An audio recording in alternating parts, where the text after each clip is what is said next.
Morning, nandito na naman tayo sa lote.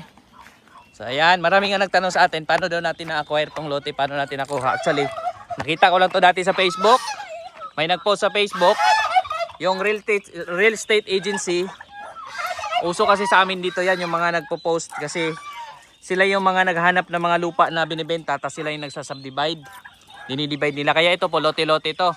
Ito yung lote namin, tapos sa kabila, may lote din dyan. Isang titulo lang to, tapos hinati-hati, which is ang mag-asikaso ng lupa ay siya na yung real estate agency. Siya yung nag-aasikaso. So, sila yung kausap namin dito.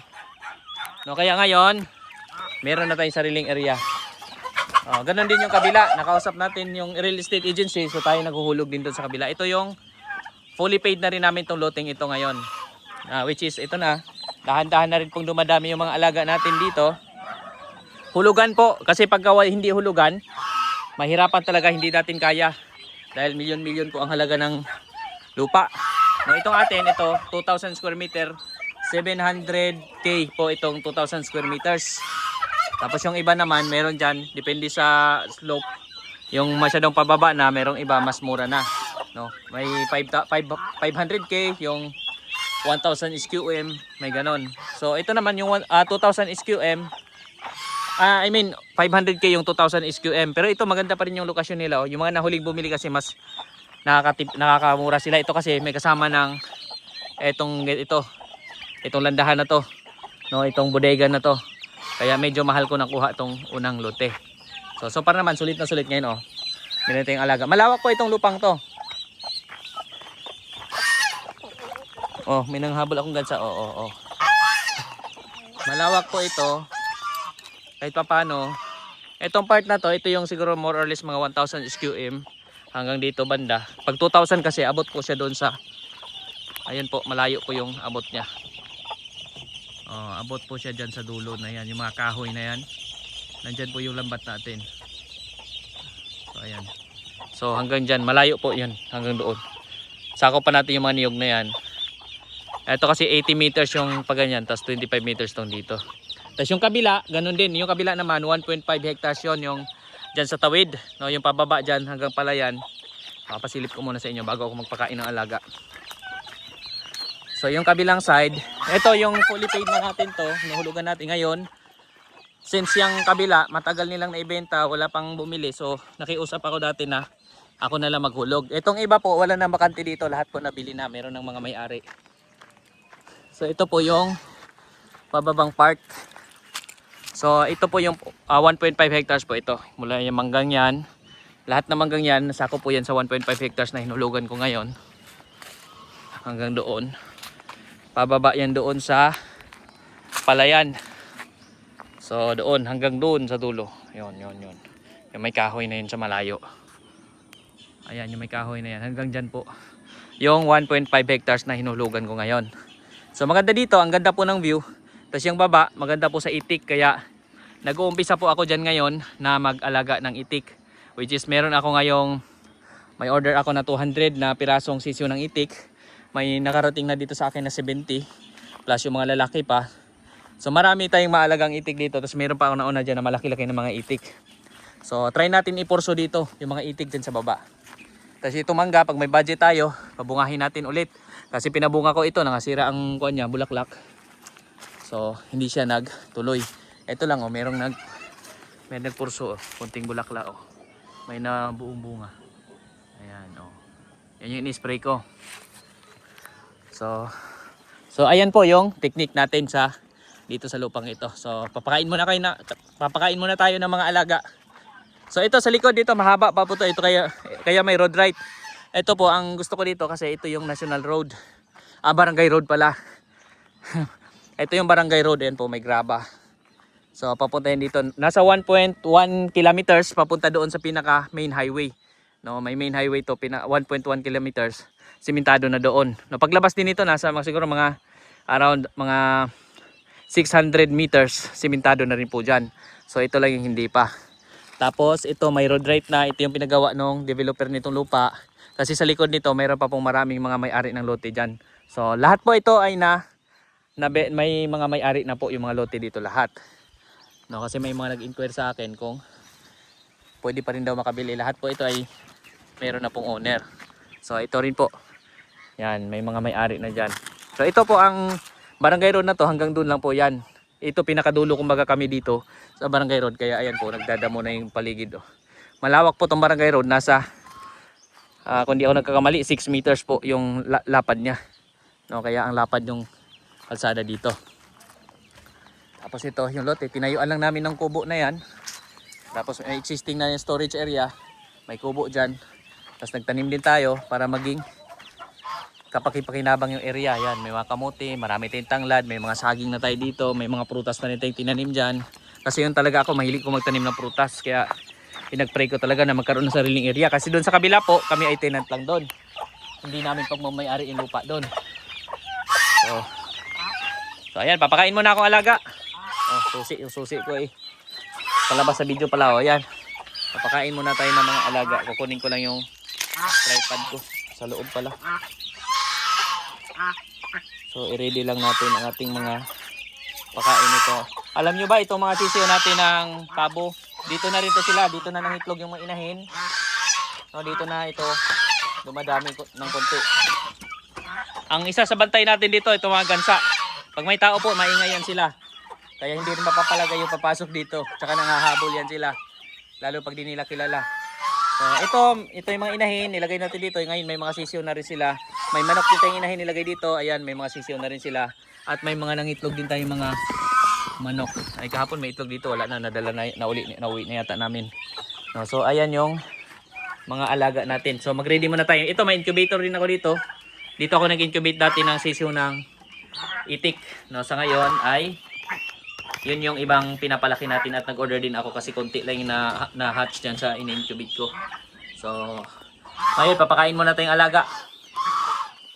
So, umpisa natin dito sa mga manok. Sa manok, mais. Yan, may yellow corn tayo dito. Yan yung pakain natin. Haluan na rin natin ng pagbigay dito natin. Mga booster, chick booster. No, integrato, mga ganun. O depende sa baranda gamit niyo. So ayan yung ating binibigay dito since may mga sisiyo tayo. Tapos doon sa mga inahing pabo, kaya mamalakas sila mga itlog kasi laying mash po yung binibigay ko sa kanila.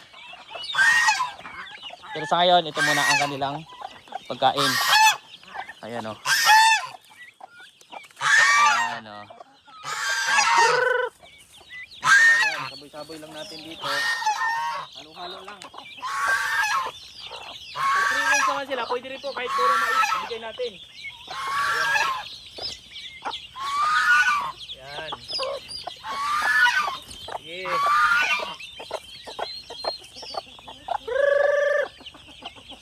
Yan, marami tayong sisiw. May mga sisiw dito yung bago, sisiw ng manok. Sige. So ito, dinidevelop po natin ngayon. Sana mapalago natin. Mapadami yung alaga dito para maging productive din yung area. At sana ay magkaroon din tayo ng income mula dito.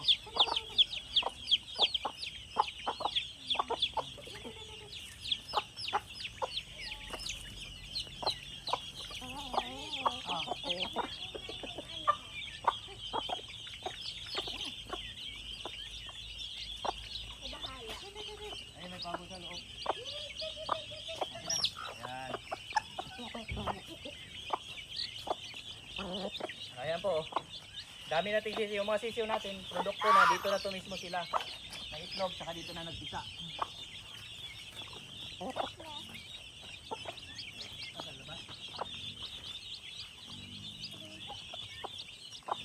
Ayan. So yun lang naman po. Nung unang acquire natin dito, una talagang inasikaso ko. Nagtanim muna tayo. Tapos sunod naman ay etong mga alagang hayop naman ang sinunod natin. May baboy tayo doon. Yung sisiyo natin ng itik, tingnan niyo rin, malalaki na. So mag-ready lang ako pakain, tapos punta tayo dyan. Po, para sa sisiyo ng itik naman, ito may dala na tayong feeds, tapos haluan ko lang ng vitamins to. Ang hinahalo nating vitamins naman dito, multi-B. Yan po. Yan, pa ano to? Liquid. So, haluan lang natin. bago natin ibigay doon sa mga itik. Kasi malakas silang uminom ng tubig. Ayan. Ayan, oh, mukhang uhaw na nga sila, oh. Ito po ang mga sisiw natin ng itik. Kumusta? Pag medyo malaki-laki na po, less na po yung mortality. Unlike sa mga sobrang liit pa nila. Tingnan natin kung walang mortality. Wala naman, oh. Oh. Yan, masikip na sila. Pero dalawang room naman po ito. Hindi lang ha. Gutom na daw talaga sila. Luoy kayo. Dahil lang. Diba? Ayan po, nakakatuwa ang mga itik. Okay. Sobrang gutom na. Dahil lang. So. Dahil lang. Sobrang gutom na daw. Mawawa naman to. Medyo late kasi ako nakarating ngayon dito. Kasi sinabay na namin, may lakad kasi kami. So dinaanan ko na lang. Ayan, oh. Lakas kumain yan, oh. Okay, kain. Tapos yung tubig nila, lagyan na rin natin. Diyan, importante dyan, hindi na uubos yung feed sila. Pagka nauubos, dinadagdagan ko para sigurado nakakain lahat kasi medyo maliit yung aking kainan sa kanila.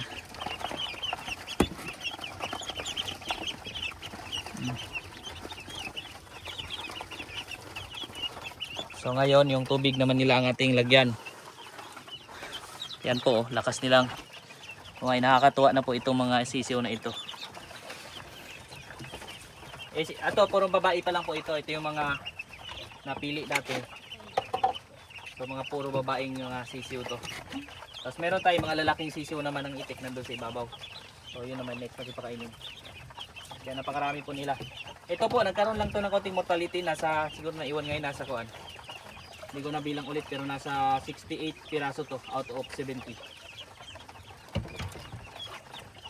70 plus pala kasi meron konting ano doon. May mga dinagdag yung owner, yung medyo mahina, dinagdag niya dito. Ay yung pinagbilhan ko. Kaya nagpas siya ng 70. Pero ang confirm na babae talaga, yung na-check niya is yung 70 piraso. Tapos ito natirhan ng 68. So kunti lang po mortality naman. Good lang, very good lang siya.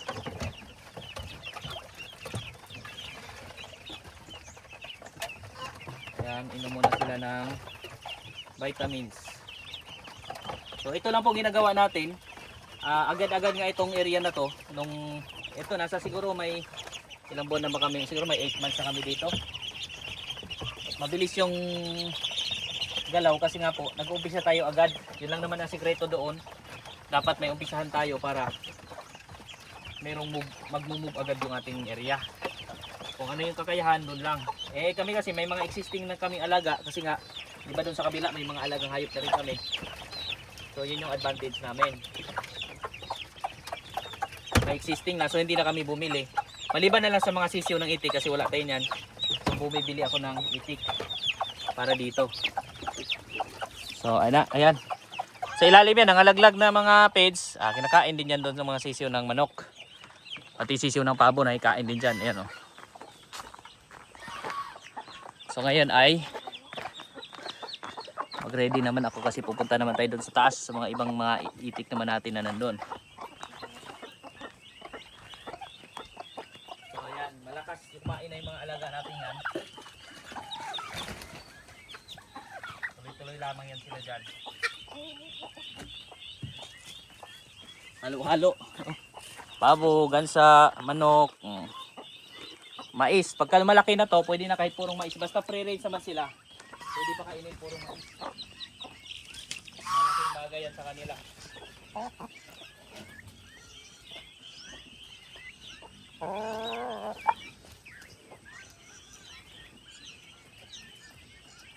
Ilang, bro?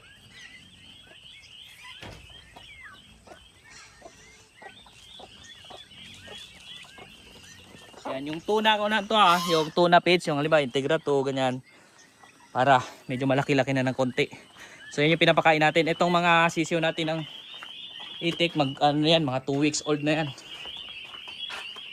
Oops, pasok muna tayo dito. Nasa ibabaw ng landahan yung mga iba nating sisiw na lalaki. Yun yung pupuntahan natin sa ibabaw. Ito yung kubo. Oh. Dito kami din nagluluto ng pagkain ng mga aso naman namin. May mga aso din kami kaya umaga hapon nandito kami.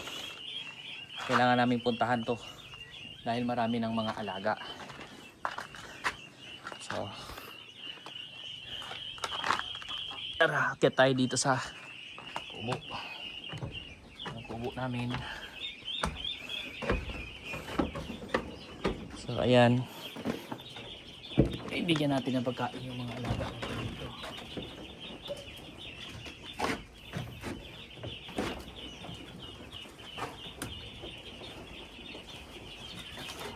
Hello. Parang mas nainala yung papadjig mo compare sa kabila. Alin? Pareho lang? Same lang sila ng laki oh. Yun na nyo. Ito naka-ready pa tayo kasi may parating pa tayo mga sisiw. Kumusta? Oh, ayun sila. Oh, wala mang mahina. Lahat ay malalakas.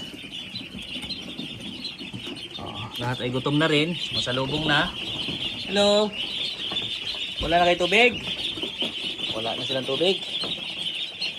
Wala nga. Yan. Tingnan mo natin kids. Ito hanggang hapon na to. Tapos may hapon bibigyan natin ulit sila. Naman oh. Gutom na nga oh. Oh ya oy. Oh, punong-puno naman yung kainan nila. Yung ibang mabagal kumain, okay lang kasi meron pa namang matitira. Tapos tubig. Lagyan natin tubig. Oh, nanghingi na silang tubig. Uhaw na daw sila. Basan mo natin.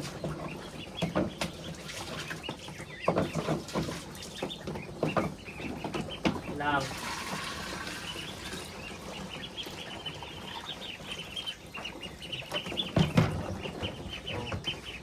May vitamins din yung ating tubig.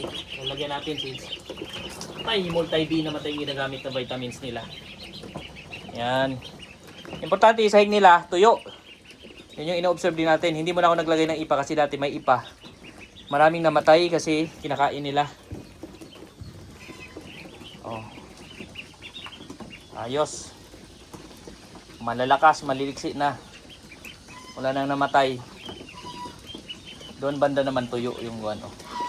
Kaya lang may ipot na nga. Plan ko nga rin ilipat na rin to sila. Maghanap tayo ng area. No, medyo maganda sana kung lalabas yung malahibo na nila. Yung kanila pakpak medyo mabuo na. So tsaka naman natin sila ilagay. Magkakaroon ng umpisa na dun sa pakpak. Pwede natin sila ilipat dun sa baba. Kasi may mga nauna naman tayo ng mga itik na medyo malalaki na. So ayan lang. Ito naging advantage tong landahan dito. Existing kasi to. Lutuan ng kopras to. So simentado kasi to. So ngayon para ma-maximize pinaglagyan natin ng alaga para hindi sayang kasi binaya kasama rin sa bayad to eh. So ayan. So may baboy din tayo. So next naman natin ngayon ay magluto muna tayong pakain ng dog tapos pakain tayo ng baboy. So tara. Ito lang yung araw-araw na gawa natin. Umaga, hapon, ginagawa natin ito dito. No, bukod sa iba pa mga gawain namin. Ito yung aming isa sa pinagkakaabalahan din dito. Opya. Yung view muna dito sa taas, pakita ko rin sa inyo.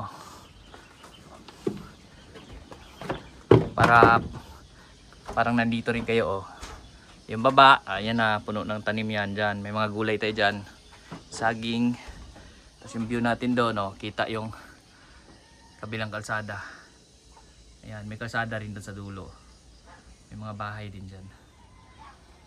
Ayan. Sa pilikod naman, yun yung pigiri. Ayun yung ating lagay ng baboy. Andyan yung mga baboy natin. So, mag-ready muna tayo pakain sa baboy. Tara. May chop tayong machine dito. Sinachop namin yung pakain ng baboy. Kangkong. Yan, sinachop namin yan.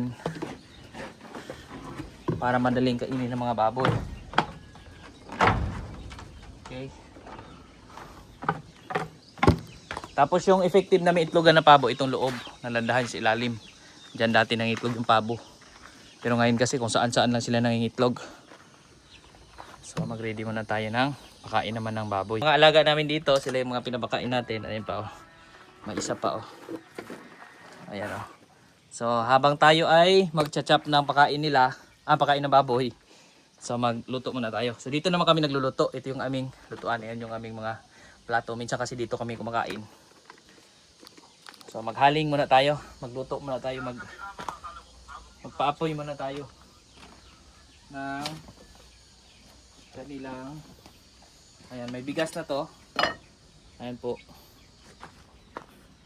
May bigas na tayo. So lalagyan na lang natin ng apoy. So ito dito, napakasimple kahit na magmahal pa yung gas, wala tayong problema dito kasi marami tayong mga sanga-sanga dito ng mga kahoy, mga dahon ng niyog. Pwede rin gamitin kasi panggatong yung mga stem ng dahon ng niyog. Tapos meron tayo ito yung mga ginagamit ko sa hig ng mga sisiw ng itik. Oh, may mga ipot yan oh. Nagawa natin pang dito oh. Yan yung pang apoy natin dito. Kailangan lang dito sa bukid, sanay ka. Ako kasi kinalakihan ko yung ganito na pagluluto dati, kahoy. Lately lang nasanay kami sa gasol kasi nasa lote yung area namin. Yung bahay namin sa kabila, lote. So wala tayong source ng kahoy masyado. Tapos mas convenient kasi ito, mas madali pagka gasol. Pero may option. Kung nais na makatipid, meron tayong option kasi may mga kahoy. Tulad dito. Tapos nag-iimbak tayo ng mga kahoy dyan sa ilalim. Oh. Huwag lang pamugaran ng snakes. Ayan, may mga kahoy-kahoy din tayo dyan para pag nagluto, madali na. Oh. Yung mga kahoy na malambot na. Oh. Magamit natin dito. Yan, sa bukid. Yan po.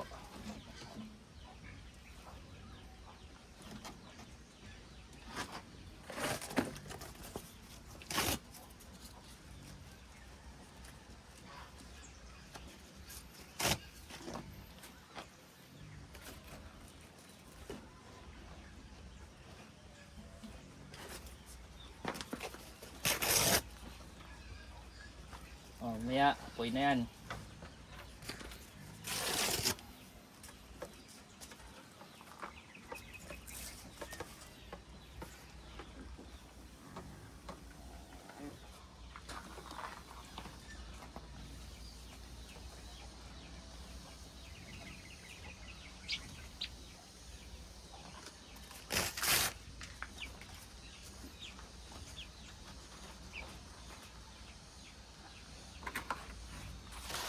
So ayan po ang mga diskarte natin dito. So malakas po ang hangin dito kaya napakalamig po. Ayun na. So ngayon naman mag-chop muna tayo. Mag-chop muna tayo ng pakain ng baboy naman. Ayan o. Apoy na yan. So hayaan na natin yan. At mag-chop muna tayo ng pakain ng baboy naman natin dito. May mga kangkong na ako nakuha kahapon. So yun naman ang i-chop natin. Po, mag-chop tayo ng pakain ng baboy. Ito po, di kuryente. So, saksak lang natin dito. Tapos ito po yung kangkong natin. Ayan. Buti na hinuha na akong marami nung nakaraan para hindi na ako lagi manguha.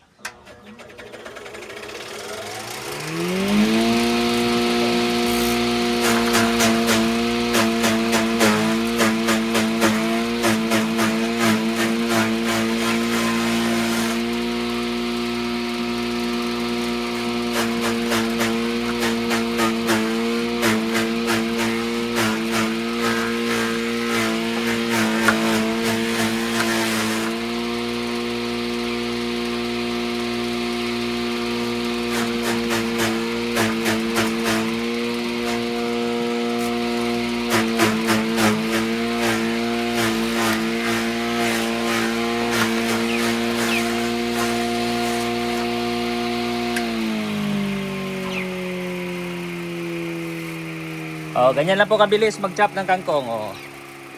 Pagka na-chop na siya, ito na po. Ayan, halo-halo. May medyo malaki. Ayan. Pero maraming mas maninipis. Yung medyo malalaki, malakas na yan kainin ng baboy. Gustong-gusto na ng mga baboy natin yan. So, i-ready na natin to para pagkain ng mga baboy naman natin. Ayan po, mag-mix naman tayo ng pagkain ng baboy. So ito, may kangkong tayo. Ayan. Kangkong, tapos lagyan natin ng feeds. So dalawang baboy yung kakain ito. So kangkong, tapos feeds naman ng, ito naman gamit natin feeds bimeg. Ayan. Isang tabo at kalahati naman. Ayan. Tapos nilalagyan ko kunting mais.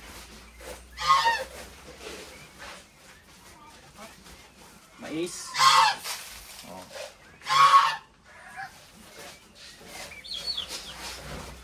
So, ayan na. So, haluan na lang yan ng tubig. Tapos lagyan natin vitamins. Yes na yan. Pagkain na yan ng mga alaga nating baboy. Ang pabo natin, ang lakas nilang kumain. Ang tagal na nilang kumain dyan. Oh. So ngayon, dito naman tayo sa tubig. Yan, lalagyan lang natin ang tubig. Tapos, lalagyan ko rin vitamins. Ayan, vitamins, multi-B.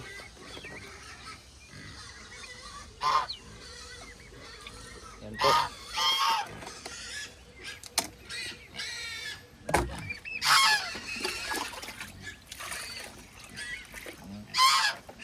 Mix lang natin. Para maghalo yung mais at feeds. Ayan.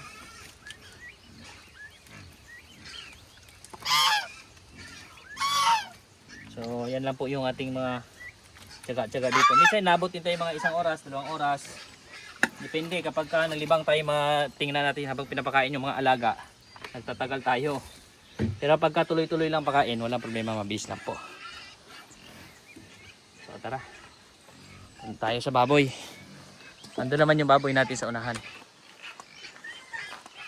Ito po. Doon yung ating manok. Yung mga sisiw ng itik kanina. Tapos yung baboy dito naman. Mainit na rin dito sa amin. Tapos ito, may tubigan din yung baboy natin dito. Ayan po. Ayan. Tingnan natin sila. Hello? Basta na. O, kaya lang yung kanilang kainan doon sa malayo. Ilang. O, dali. O, dali lang. O, dali. O.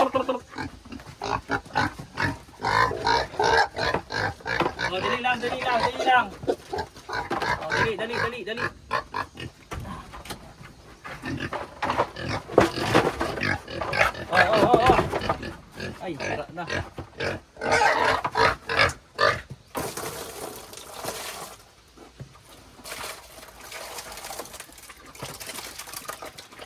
Ayan, nabutas na yung kanilang kainan.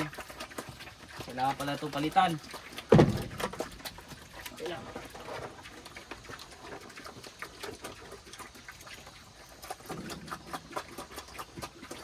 So, bibili na naman akong galon nito para may paglagyan ito kanilang pagkain.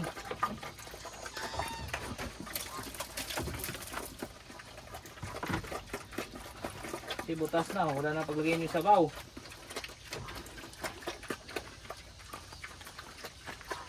Yan po.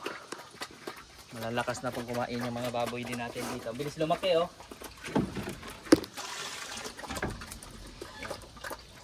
Harapan pa. Tumba pa yung camera yan. Ito oh.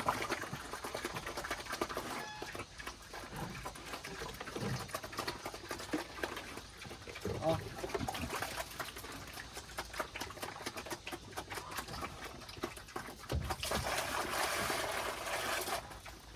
Okay. So, ayan po, tapos hayaan lang natin yan sila.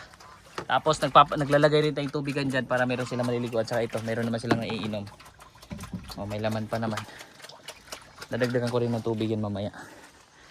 So ayan po yung ating update mula dito sa kubo. At yung kasama natin, no, tingnan nyo. Oh, nakakuha na rin kami nito. Pero medyo maliliit pa. Pero pwede na, kaya lang sayang din. Kaya palalakihin pa rin namin. Yan, may mga prutas din tayo dito. Suha, may mga saging tayo dyan. Meron tayong langka. So, yan, nilambat namin yan para ang mga manok dito lang. Nakaseparate dun sa mga aso kasi minsan nagkuakan sila. Yung aso nangahabol ng mga sisiw. No, so, ayan yung ating update mula dito sa ating mga alaga. At muli po, sa inyong lahat po, maraming salamat po. At ito po yung ating simpleng lote na ginagawa nating farm sa ngayon. At sana na-inspire kayo at nagkaroon kayo ng ideya pagdating dito sa farming. Muli po, maraming salamat po.